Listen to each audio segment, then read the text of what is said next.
नमस्कार दोस्तों, स्वागत है आप सभी का हमारे YouTube channel university student helper में। दोस्तों, आज की ये जो खबर है ये बहुत ही महत्वपूर्ण है और ये यूजी पीजी के जो अंतिम वर्ष के विद्यार्थी हैं उनकी प्रायोगिक परीक्षा से जुड़ी हुई है। यूनिवर्सिटी ने स्पष्ट संकेत दे दिए हैं कि वो जल्द ही अंतिम वर्ष की जो प्रायोगिक परीक्षा है वो जल्द ही कंडक्ट करवाने वाली है। लेकिन अब कोविड की वजह से ये जो परीक्षाएं हैं, जैसे पहले होती थी प्रायोगिक परीक्षा, उस तरह से नहीं होंगी। इसमें कुछ बदलाव किए हैं, साथ ही कुछ कोविड जो गाइडलाइन है उसका भी इसमें जिक्र किया गया है। और केवल जिक्र ही नहीं किया गया है, इस पूरे के पूरे ये जो नोटिस यूनिवर्सिटी की तरफ से जारी किया गया है, इसमें 18 बिंदुओं के माध्यम से यूनिवर्सिटी ने स्पष्ट किया है कि किस प्रकार से इस वर्ष के विद्यार्थी इस वर्ष जो अंतिम वर्ष के विद्यार्थी हैं यूजी पीजी के, उनके प्रैक्टिकल जो है प्रायोगिक परीक्षा है वो कैसे करवाई जाएगी। तो हम एक एक पॉइंट को बारी बारी से समझते हुए आगे पढ़ेंगे और एक एक पॉइंट को अच्छे से समझते हुए इन चीज़ों को हम डिस्कस करेंगे। तो सबसे पहले हम पहले बिंदु की तरफ चलते हैं। इसमें लिखा है कि विश्वविद्यालय के द्वारा नियुक्त परीक्षकों से परीक्षार्थियों द्वारा महाविद्यालय में जमा कराई गई फाइल या असाइनमेंट के आधार पर ही प्रायोगिक परीक्षा आयोजित करवाई जावे, जिसमें परीक्षार्थी की व्यक्तिगत उपस्थिति आवश्यक नहीं है। जिन प्रायोगिक परीक्षा में केवल प्रेजेंटेशन, वाइवा वॉइस अथवा सेमिनार का आयोजन होता है, उन विषयों की प्रायोगिक परीक्षा का आयोजन ऑनलाइन या ऑफलाइन प्रणाली के माध्यम से संबंधित महाविद्यालय या विभाग द्वारा कराया जाए। और जिन पाठ्यक्रमों में आंतरिक परीक्षा का आयोजन किया जाना है, उन पाठ्यक्रमों में फाइल या असाइनमेंट या ऑनलाइन टेस्ट के आधार पर मूल्यांकित किए जाएं। जहाँ पर पहले जो प्रैक्टिकल होता था तो उसमें सर्वे भी करवाए जाते थे और जो ऑफलाइन ही सारा काम होता था, वाइवा भी देना पड़ता था। अब की बार ये होगा कि जो हमारी जो फाइल है उसी के थ्रू हमारे को जो प्रैक्टिकल है उसके नंबर मिलेंगे। दूसरा जो बिंदु है वो ये है कि बाह्य परीक्षक द्वारा मूल्यांकित की गई फाइल या असाइनमेंट को महाविद्यालय में सुरक्षित रखा जावे तथा विश्वविद्यालय द्वारा आवश्यक होने पर मांगा जा सकता है। यानी कि अब की बार जिस प्रकार से पहले हम देखते थे कि जो प्रैक्टिकल फाइल होती थी उसको हमारी आंखों के सामने ही फाड़ करके भगा दिया जाता था ताकि उसका कोई दूसरा यूज ना करे, इस वजह से। लेकिन अब की बार इनको महाविद्यालय को सुरक्षित रखना पड़ेगा क्योंकि विश्वविद्यालय के द्वारा आवश्यकता पड़ने पर ये मांगे जा सकते हैं। तीसरा पॉइंट है कि विश्वविद्यालय के द्वारा निर्धारित पाठ्यक्रम की स्कीम में दिए गए कुल पूर्णांक में से ही परीक्षक द्वारा प्रायोगिक परीक्षा के अंक प्रदान किए जावे। चौथा पॉइंट है, प्रायोगिक परीक्षा हेतु बाह्य परीक्षकों की सूचना कॉलेज पैनल पर उपलब्ध होगी, जिसकी गोपनीयता बनाए रखने की जिम्मेदारी संबंधित महाविद्यालय के प्राचार्य की होगी। प्रायोगिक परीक्षा आयोजित करने हेतु बाह्य परीक्षक से उनके पंजीकृत मोबाइल नंबर पर संपर्क करके प्रायोगिक परीक्षा का कार्यक्रम निर्धारित किया जाएगा। और जो पांचवा पॉइंट है वो ये है कि यदि किसी परीक्षक का नाम उसके कार्यरत महाविद्यालय में ही प्रायोगिक परीक्षा संपन्न करवाने हेतु पैनल में उपलब्ध होता है तो संबंधित महाविद्यालय उसे डिक्लाइन किया जाएगा और एवं उसकी सूचना जो है ईमेल आईडी जो यहाँ पे दे रखी है उस पर भी आवश्यक रूप से भिजवाना सुनिश्चित करेंगे। यानी कि जिस महाविद्यालय का या यूनिवर्सिटी का जो अध्यापक है वो उसी विद्यालय के महाविद्यालय के जो विद्यार्थी है उनका प्रैक्टिकल नहीं ले सकता। यदि गलती से लाइन उसमें उनका नाम आ गया है तो इसकी सूचना उनको, ये जो मेल आईडी हमें दिखाई दे रही है इसके ऊपर उसको भेजना आवश्यक है। छठा पॉइंट है कि परीक्षक के परीक्षा लेने से मना करने पर उसकी सूचना कारण सहित कॉलेज पैनल पर उपलब्ध लिंक के द्वारा दी जावे। यानी कि यदि जो परीक्षक है वो परीक्षा लेने से मना कर रहा है तो उसका क्या कारण है, ये भी जो कॉलेज पैनल है उसके ऊपर जो लिंक उपलब्ध करवाया गया है यूनिवर्सिटी की तरफ से, उसको वहाँ पे इन्फॉर्मेशन भेजनी ज़रूरी है। उक्त सूचना प्राप्त होने पर नवीन परीक्षक की नियुक्ति की जा सकेगी और जब ये सूचना यूनिवर्सिटी को मिलेगी तो संबंधित महाविद्यालय के अंदर नए जो परीक्षक है उसकी नियुक्ति करेगा। उक्त प्रक्रिया में अतिरिक्त महाविद्यालय स्तर पर की गई बाह्य परीक्षक की अन्य कोई वैकल्पिक व्यवस्था स्वीकार नहीं की जाएगी। यदि महाविद्यालय ऐसा सोचे कि हम अपने स्तर पर किसी परीक्षक को वहाँ पर नियुक्त कर दे तो ऐसा नहीं हो सकेगा, उसको यूनिवर्सिटी जो है उसको रद्द कर देगा। सातवां, और इसके साथ में जो विश्वविद्यालय है वो जो महाविद्यालय जिसने इस तरह का कदम उठाया है कि यूनिवर्सिटी की आंखों में धूल झोंक करके उसने अपने स्तर पे ही किसी परीक्षक को लगा दिया है तो उसके महाविद्यालय के खिलाफ आर्थिक दंड का भी प्रावधान किया गया है। सातवां पॉइंट है कि प्राचार्य अपने स्तर पर यह सुनिश्चित करे कि परीक्षार्थियों से प्रायोगिक परीक्षा हेतु किसी भी प्रकार की अवैध वसूली नहीं की जावे। भार्य परीक्षक या महाविद्यालय द्वारा प्रायोगिक परीक्षा के संबंध में परीक्षार्थियों से किसी भी प्रकार की अवैध वसूली को गंभीरता से लिया जा करके नियमानुसार वैधानिक कार्यवाही की जाएगी, ये भी इसमें स्पष्ट कर दिया है। 8वां पॉइंट है कि अनुपस्थित रहने वाले छात्रों के प्रार्थना पत्र पर प्राचार्य द्वारा प्रायोगिक परीक्षा में अनुपस्थित रहने के कारण का विवरण देते हुए विश्वविद्यालय में संपर्क करने हेतु सूचित किया जावे। यानी कि जो विद्यार्थी अनुपस्थित हैं और उन्होंने प्रार्थना पत्र दिया है, क्या कारण है, इस कारण को भी जो कारण है उसको विश्वविद्यालय को उससे अवगत कराना पड़ेगा, संबंधित महाविद्यालय को।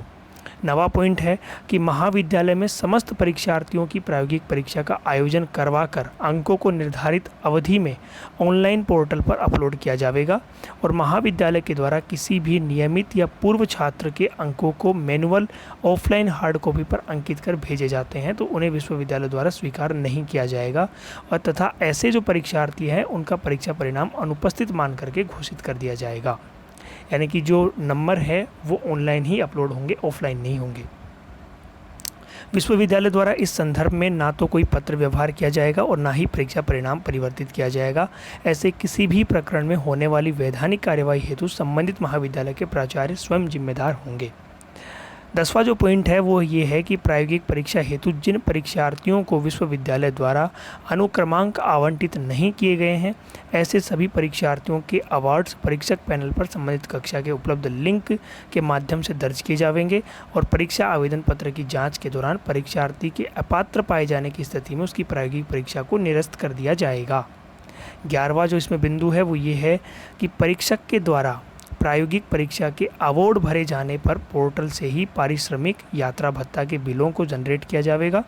तथा महाविद्यालय के प्राचार्य द्वारा पोर्टल पर सत्यापित किए जाने पर परीक्षक द्वारा पारिश्रमिक यात्रा भत्ता के बिलों का प्रिंट लिया जाएगा और पारिश्रमिक यात्रा भत्ता बिलों को संबंधित महाविद्यालय के प्राचार्य के हस्ताक्षरमय मोहर के परीक्षक को दिया जाएगा और जिन परीक्षक द्वारा कार्यरत महाविद्यालय से संबंधित आईडी प्रूफ, आधार कार्ड एवं पैन कार्ड की प्रतिलिपि, पैनल प्रतिलिपि तथा अन्य आवश्यक दस्तावेजों के साथ 1 माह के भीतर विश्वविद्यालय को भुगतान हेतु प्रस्तावित करना होगा। जो परीक्षक हैं उनको अलग से वेतन भत्ता मिलता है तो वो भी उनको जो ऑनलाइन पोर्टल है उसके ऊपर पहले से ही अपलोड करने पड़ेंगे अपने डॉक्यूमेंट्स, तब जा कर के उनका ये जो यात्रा भत्ता और जो अलग से जो उनको पैसा मिलता है वो स्वीकृत हो पाएगा। 12वां पॉइंट है कि महाविद्यालय के प्राचार्य ये सुनिश्चित करें कि किसी भी भार्य परीक्षक के बिल 2 बार सत्यापित ना किए जावें। भार्य परीक्षक के बिल 2 बार सत्यापित कर कार्यालय में भेजे जाने पर संबंधित महाविद्यालय से भुगतान की गई बिल की राशि वसूली जाएगी। साथ ही इसके विरुद्ध विश्वविद्यालय नियमानुसार कार्यवाही भी करेगा। फिर 13वां पॉइंट है कि प्रायोगिक परीक्षाओं की उत्तर पुस्तिकाओं के सभी पैकेट पीले रंग के कपड़े में पैक करके परीक्षा समाप्त होने के जो 1 सप्ताह की अवधि है उसमें आवश्यक रूप से विश्वविद्यालय में जमा कराए जाएंगे तथा पैकेट पर निम्नलिखित जो जानकारियां हैं वो लिखी जाएंगी, जैसे महाविद्यालय का कोड और नाम, परीक्षा कोड नाम, विषय कोड और प्रायोगिक परीक्षा का नाम और जो महाविद्यालय का नाम है, पता है, मोबाइल नंबर वगैरह, मतलब जो भी आवश्यक डिटेल्स है वो भर करके विश्वविद्यालय के अंदर परीक्षा खत्म होने के 1 हफ्ते के अंदर जमा करवाना होगा। 14वां पॉइंट है कि परीक्षार्थियों की कुल संख्या 20 से कम होने पर एवं महाविद्यालय से संबंधित विषय संचालित नहीं होने की सूचना विश्वविद्यालय को प्रेषित करनी होगी। यदि परीक्षार्थियों की कुल संख्या 20 से कम है तो महाविद्यालय, जिस भी महाविद्यालय में ऐसा है तो वो विश्वविद्यालय को सूचित करेगा।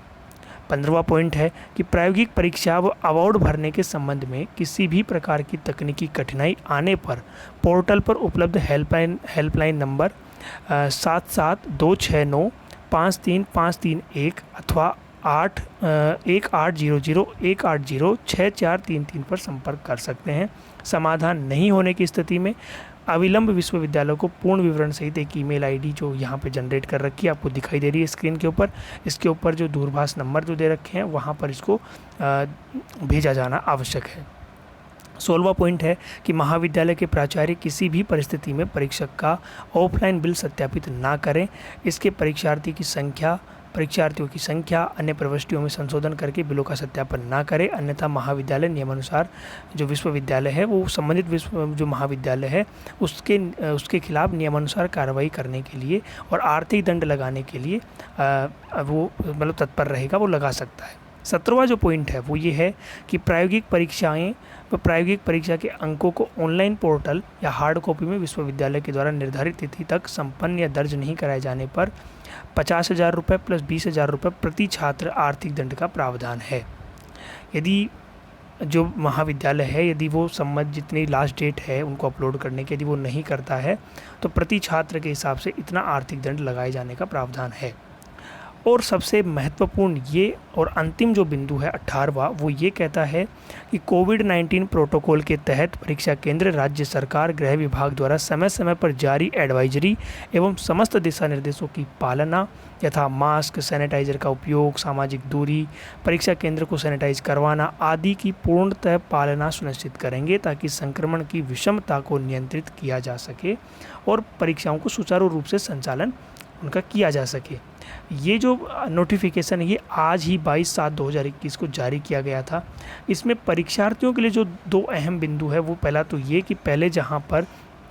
परीक्षार्थियों को प्रायोगिक परीक्षा में लिखित परीक्षा भी देनी पड़ती थी, मौखिक परीक्षा भी देनी पड़ती थी और फाइल भी जमा करवानी पड़ती थी, अब जो विद्यार्थी हैं उनको केवल अपनी फ़ाइल ही जमा करवानी है और व्यक्तिगत रूप से वहाँ उपस्थित रहना भी आवश्यक नहीं है। कुछ ऐसे कोर्स हैं जिनके अंदर उपस्थित रहना आवश्यक है, तो उनके लिए जो 18वां जो पॉइंट है उसकी पूरी पालना के साथ में जो प्रैक्टिकल है वो आयोजित करवाए जाएंगे।